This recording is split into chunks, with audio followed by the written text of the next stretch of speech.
The Bible mentions angels who fell, but it never clearly explains what they left behind. Ancient texts tell a different story. They describe fallen angels who did more than rebel. They taught humanity knowledge that was never meant to cross the boundary between the divine and the human. Today, we're going to explore what the fallen angels taught humanity, why this knowledge was later called forbidden, and why parts of this story quietly disappeared from history. This is not about myth or fantasy. It's about ancient texts, forgotten traditions, and a question that still matters today. The Bible briefly mentions angels who crossed a boundary, but it never clearly explains what they brought with them. In the Book of Enoch, the story goes further. It describes fallen angels who did not just fall, they taught humanity knowledge humans were never meant to receive. Not spiritual wisdom, but practical power.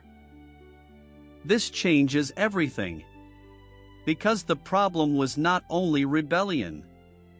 It was transmission, the sharing of forbidden knowledge between realms. And once that knowledge entered the human world, it could not be taken back.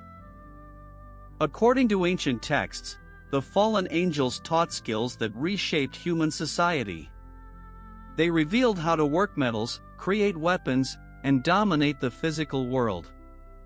They also taught humans how to read the stars, how to track celestial movements, how to interpret signs in the heavens. This was not presented as spiritual guidance, but as power over nature and destiny. As knowledge increased, so did imbalance.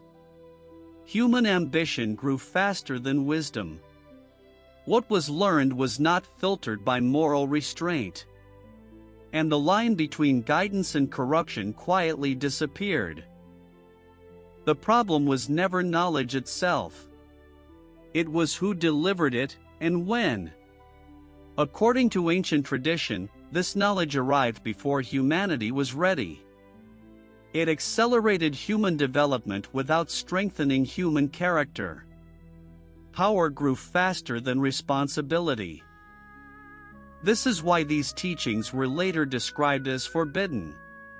Not because they were false, but because they were destabilizing. They disrupted the balance between the divine order and human limits. And once that balance was broken, the world began to change in irreversible ways. Even after the fallen angels disappeared from the story, their knowledge did not. What was taught continued to spread, passed from generation to generation, reshaping cultures, beliefs, and ambitions. This may explain why some ancient texts were later removed. Not to erase history, but to contain its influence. Because once knowledge changes humanity, it cannot simply be undone. It can only be hidden or forgotten. The story of the fallen angels is not just about the past. It's about how knowledge changes those who receive it. According to ancient texts, humanity was altered not by ignorance, but by understanding things too soon. Power arrived before wisdom. And once the door was opened, it could never be fully closed. If this knowledge was once considered dangerous, if entire texts were set aside to limit its influence, then the question is not what they taught. The question is why we were never meant to remember it. And if parts of this story were forgotten on purpose, what else might still be hidden in plain sight? If you find value in exploring these forgotten truths, consider subscribing to Hidden Realms. Here, we don't rush to conclusions. We uncover what was left behind calmly, carefully, and together.